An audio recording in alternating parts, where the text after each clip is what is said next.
Hello, good afternoon, नमस्कार। आप सभी साथियों का स्वागत है आपके अपने यूट्यूब चैनल ऑनलाइन शिक्षण पर। मैं हूं आपके साथ Anjali Baliyan. So my dear friends, current affair की सीरीज में आज हम एक और बहुत इंपॉर्टेंट टॉपिक कवर करने जा रहे हैं, वो भी ट्रिक्स की हेल्प से, जिसका नाम है प्रमुख शिक्षण संस्थानों के अध्यक्ष और निदेशक।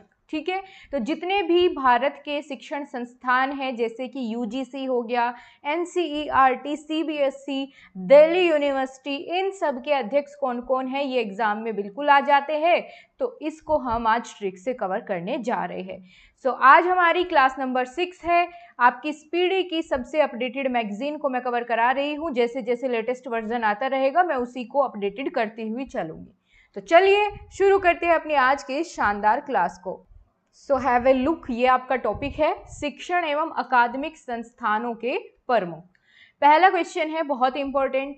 यूजीसी यानी विश्वविद्यालय अनुदान आयोग के वर्तमान में अध्यक्ष हैं एम जगदीश कुमार। कौन है? एम जगदीश कुमार। तो हम कैसे याद रखेंगे कि यूजीसी के अध्यक्ष कौन है? ठीक है, विश्वविद्यालय अनुदान आयोग, इससे हम रिलेट करेंगे अनुदान से। देखो, विश्वविद्यालय अनुदान आयोग, अनुदान का मतलब क्या होता है कि सरकार की तरफ से जो अनुदान, जो फंड दिया जाता है विश्वविद्यालयों को उनके विकास के लिए, है ना, तो वही होता है अनुदान। यानी उनको जो मदद दी जाती है या फंड या पैसा दिया जाता है, आप ऐसे समझ के चलिए। ठीक है, अब आपको इस नाम से हम इसे कैसे रिलेट करेंगे कि पूरे जगत में किसके पास ये अधिकार है या किसके पास ये पावर है कि वही जो है अनुदान का बंटवारा अपने हिसाब से करेगा कि किस इंसान को कितना गरीब बनाना है, किसको कितना अमीर बनाना है, किसको कितना अनुदान देना है। इस सब का लेखा जोखा या इस सब की जिम्मेदारी किसकी होती है? ईश्वर की होती है ना। तो जगत के ईश्वर, जगदीश को अगर हम तोड़े तो जगत धन ईश हो जाता है भैया, है ना। जगत धन ईश यानी जगत का ईश, जगत का ईश्वर। तो पूरे जगत के ईश्वर के पास ही पावर है कि वो कितना अनुदान किसको देगा, किसको अमीर बनाएगा, किसको गरीब बनाएगा।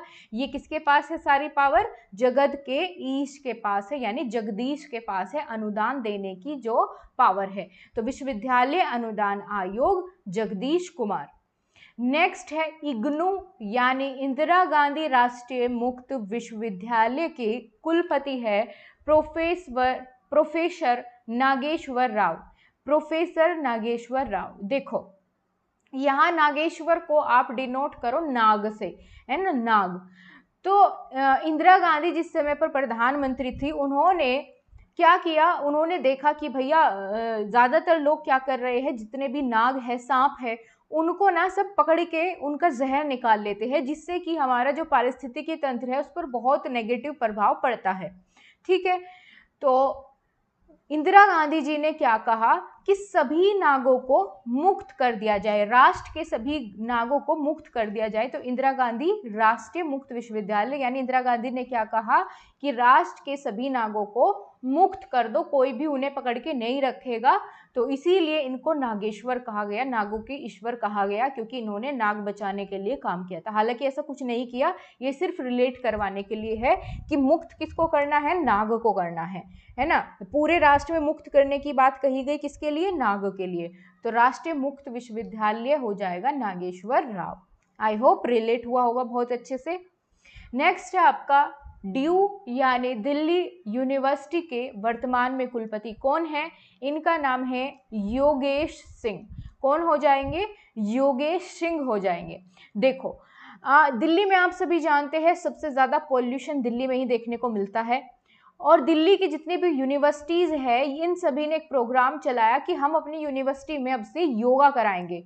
ठीक है, योग कराएंगे, ताकि हमारे यहाँ के जितने भी नागरिक है या जितने भी हमारे दिल्ली में लोग निवास करते हैं वो सभी स्वस्थ रहे। ये किसने फैसला लिया? दिल्ली की यूनिवर्सिटी ने फैसला लिया, ड्यू ने फैसला लिया कि हम अपनी यूनिवर्सिटी में क्या कराएंगे? योग कराएंगे। तो योग से बनेगा योगेश सिंह। ठीक है, हम अपनी यूनिवर्सिटी में, दिल्ली यूनिवर्सिटी में अब से योग कराएंगे, ताकि यहाँ के सभी बच्चे स्वस्थ रहे, एक स्वस्थ जीवन जिए। अगला है जेएनयू, जवाहरलाल नेहरू विश्वविद्यालय के वर्तमान में कौन है अध्यक्ष या कुलपति? इनका नाम है शांति श्री धूलीपूड़ी पंडित, शांति श्री धूलीपूड़ी पंडित। अच्छा, जवाहरलाल नेहरू जी को पूरा क्या नाम था इनका, कैसे बोलते थे कि पंडित जवाहरलाल नेहरू, ऐसे बोलते थे, है ना। तो इसके आंसर में भी पंडित देखने को मिल रहा है, इसी से आपको रिलेट हो जाएगा। पंडित आपको सारे ऑप्शन में नहीं मिलेंगे, एक ही ऑप्शन रहेगा, उसी से आपको पहचान हो जाएगी कि जवाहरलाल नेहरू का पूरा नाम क्या था, पंडित जवाहरलाल नेहरू बोलते थे। तो इसलिए यहाँ पर आपको ऑप्शन में भी पंडित देखने को मिलेगा, शांतिश्री धूलीपूड़ी पंडित। नेक्स्ट है BHU बनारस हिंदू विश्वविद्यालय के वर्तमान में कुलपति कौन है? इनका नाम है सुधीर के जैन। क्या नाम है इनका? सुधीर के जैन, सुधीर के जैन। देखो इसकी ना बहुत फनी सी स्टोरी है कि बनारस का क्या फेमस है, सबको तुरंत याद आ गया होगा कि बनारस का तो मैम पान फेमस होता है कि खाई के पान बनारस वाला, सुना होगा, खुल जाए बंद अकल का ताला कि फिर तो ऐसा करे कमाल, सीधी कर दे सबकी चाल। तो ये बनारस का क्या फेमस है, अब तो रिलेट हो गया होगा, नहीं पता, पान फेमस है। अब भाई बनारस में क्या होता है, जितने भी विश्वविद्यालय है बच्चे वहाँ पान खा करके जाते हैं, क्लास में पान खाते रहते हैं। तो टीचर ने उनको देख लिया पान खाते हुए बनारस में, है ना, बनारसी पान खाते हुए। टीचर ने क्या कहा, सुधर जाओ, सुधीर से सुधर जाओ, नहीं तो फिर तुम मुझे जानते हो कि मैं क्या हल करूंगा पीट पीट के, है ना, सुधर जाओ, सुधर जाओ, नहीं तो तुम मुझे जानते हो मैं तुम्हारा क्या हाल करूंगा। तो जान से जैन और सुधर से सुधीर के जैन, है ना, सुधीर के जैन। भाई बनारसी पान खाओगे तो सुधरने को ही कहेगी शिक्षक, ये तो नहीं कहेंगे कि भाई खूब खाओ। तो बनारस हिंदू विश्वविद्यालय सुधीर के जैन है इसके कुलपति। नेक्स्ट है बहुत इंपॉर्टेंट, नालंदा विश्वविद्यालय के कुलाधिपति। नालंदा विश्वविद्यालय के कुलाधिपति अलग है, कुलपति अलग है, तो ध्यान देना ताकि आपके माइंड में मिसमैच ना हो जाए।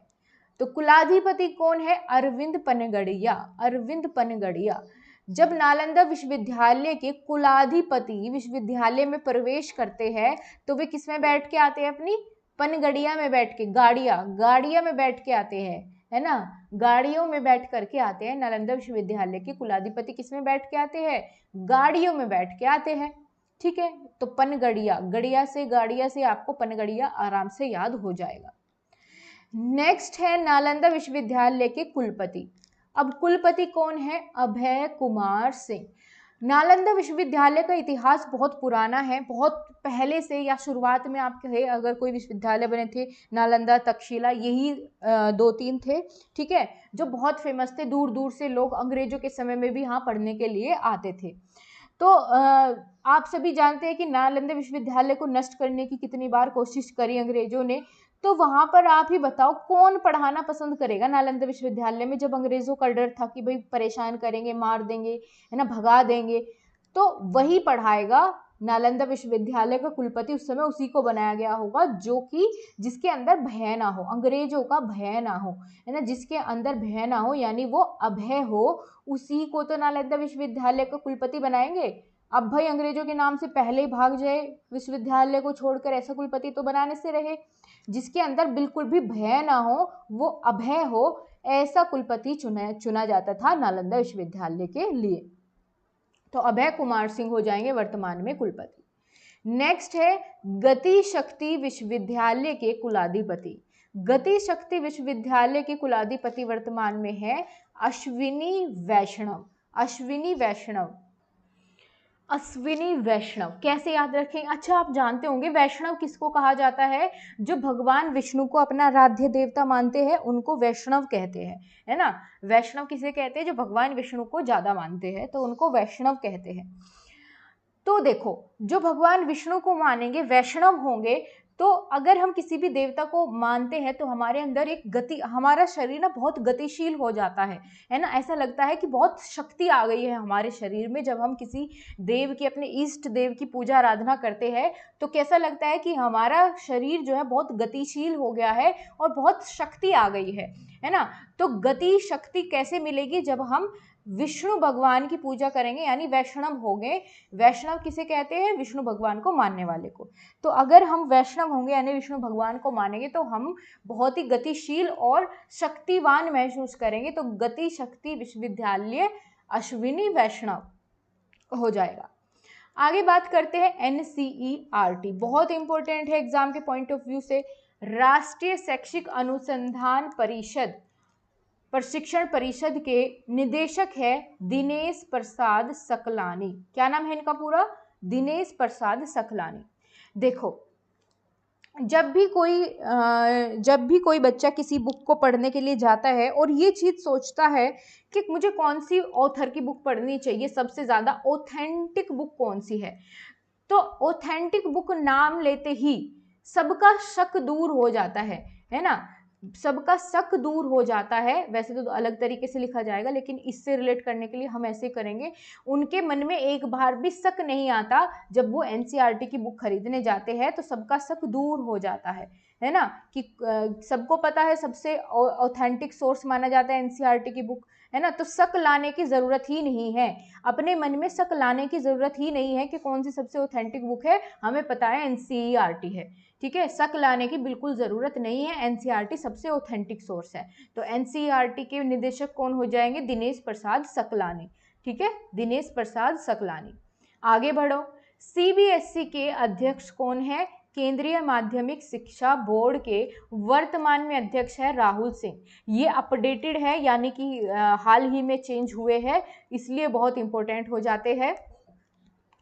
क्या नाम लिया मैंने, राहुल सिंह है केंद्रीय माध्यमिक बोर्ड यानी CBSE के अध्यक्ष। देखो, इसकी ट्रिक हम ना राहुल गांधी से रिलेट करेंगे क्योंकि इनका नाम है राहुल सिंह। ठीक है, अब इसको सिर्फ हम याद करने के लिए बोल रहे हैं, इसका वास्तविकता से कोई संबंध नहीं है। कभी आप हर्ट हो जाओ या अलग तरीके से ले लो तो इन चीज़ों में मत पढ़ना, हमको सिर्फ याद करना है। तो CBSE, जो बच्चा CBSE से पढ़ लेता है उसकी क्या इंग्लिश तो बढ़िया हो जाती है CBSE बोर्ड से पढ़ के, लेकिन हिंदी काम की नहीं रहती। हिंदी में गलतियां करता है बहुत ज़्यादा, है ना। जैसे कि राहुल गांधी इंग्लिश तो बढ़िया बोल लेते हैं, लेकिन हिंदी बोलने में बहुत ही गलतियां होती है।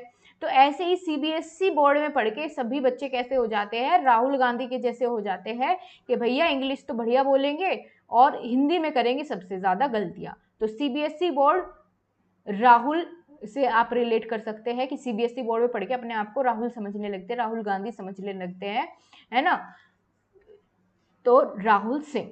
नेक्स्ट हो जाएगा, साहित्य अकादमी के अध्यक्ष कौन है, इनका नाम है माधव कौशिक। कौन हो जाएंगे, माधव कौशिक। साहित्य अकादमी के अध्यक्ष कौन हो जाएंगे, माधव कौशिक हो जाएंगे। इसको हम कैसे याद रख सकते हैं, इसके दो तरीके हैं, आपको जोन सा दोनों में से अच्छा लगे आप उससे करना, मैं दोनों तरीके बता देती हूँ। देखो, साहित्य अकादमी यानी साहित्य के माध्यम से बहुत सारे लेखक हैं जो कि समाज में फैली कुरीतियों को कोसते हैं, है ना। अपने साहित्य की मदद से वो क्या करते हैं, समाज में फैली कुरीतियों को कोसते हैं, है ना। उनको कोसते हैं कि भैया ये कितनी गलत चीज़ें हमारे समाज में चल रही है। ठीक है, तो साहित्य का सहारा लेते हैं अपने समाज में फैली कुरीतियों को कोसने के लिए। तो कोसने से बन जाएगा कौशिक, माधव कौशिक। दूसरा तरीका ये है कि पूरे विश्व में सबसे बड़ा साहित्य कहा जाता है, सबसे बड़ा साहित्य या ग्रंथ कहा जाता है महाभारत को, है ना। सबसे बड़ा साहित्य ग्रंथ साहित्य के अंदर आते हैं, तो किसे कहा जाता है, महाभारत को कहा जाता है, जो कि भगवान श्री कृष्ण यानी माधव जी से संबंधित थे। किससे, माधव से संबंधित था। सबसे बड़ा साहित्य किससे संबंधित था, माधव यानी श्री कृष्ण से संबंधित था महाभारत। ठीक है, ये दोनों तरीके हैं, या तो इससे याद कर लो या फिर माधव से याद कर लो। नेक्स्ट है संगीत नाटक अकादमी। संगीत नाटक अकादमी के अध्यक्ष है शेखर सेन। शेखर सेन। देखो, अगर आपको संगीत आता है और उसके साथ साथ नाटक भी आप कर लेते हैं तो आपको शिखर पर पहुंचने से कोई नहीं रोक सकता। आप अपने जीवन में शिखर पर पहुंचोगे, है ना, क्योंकि आज के समय में संगीत और नाटक का बहुत बोलबाला है भैया। तो आप शिखर पर जरूर पहुंचोगे अगर आपके अंदर दोनों ही क्या बोल सकते हैं, दोनों ही चीजें हैं। आप संगीत भी अच्छा गाते हो और नाटक भी अच्छा करते हो। तो संगीत नाटक अकादमी, अगर संगीत और नाटक दोनों ही चीजें आपके अंदर है तो आप शिखर पर जरूर पहुंचोगे। लास्ट है ललित कला अकादमी। ललित कला अकादमी के अध्यक्ष हैं उमा नंदूरी। उमा नंदूरी। देखो यहाँ पर बात हुई है कला की, ललित कला अकादमी, कला की, कला मतलब आर्ट। हमें कभी भी जो हमारे अंदर कला रहती है ना, उससे दूरी नहीं बनानी चाहिए, हमेशा अपनी कला को फॉलो करो, उससे दूरी मत बनाओ, नो दूरी या नन दूरी, है ना, उससे दूरी मत बनाओ, क्योंकि वही हमारी पहचान होती है, हमारी कला ही हमें दूसरों से भिन्न बनाती है, अलग बनाती है ना, विशेष पहचान दिलाती है। कौन? हमारे अंदर जो हमारी कला होती है। तो कभी भी अपनी कला से दूरी नहीं बनाओ, है ना, यानी नन दूरी, अपनी कला से नन दूरी, मतलब नो दूरी या नन दूरी कैसे ही बोल लो तो नन दूरी से बन जाएगा उमा नंदूरी। अपनी कला से नन दूरी, कभी दूरी मत बनाओ, उसको फॉलो करो, ठीक है। तो ये थे हमारे भारत के सभी प्रमुख अकादमिक संस्थानों के अध्यक्ष, निदेशक, कुलपति जो भी थे, वो हमने बहुत बढ़िया ढंग से कवर कर लिए हैं। आई होप आपको सारे याद हुए होंगे और ट्रिक समझ में आई होंगी। सो गाइज, वीडियो को लाइक करें अगर आपको पसंद आई है क्लास, और इस सेशन को अपने सभी फ्रेंड्स के साथ शेयर करें जो भी करंट अफेयर की तैयारी करना चाहता है। So thank you so much, मिलते हैं आपसे अगली क्लास के साथ, तब तक के लिए नमस्कार, जय हिंद, वंदे मातरम।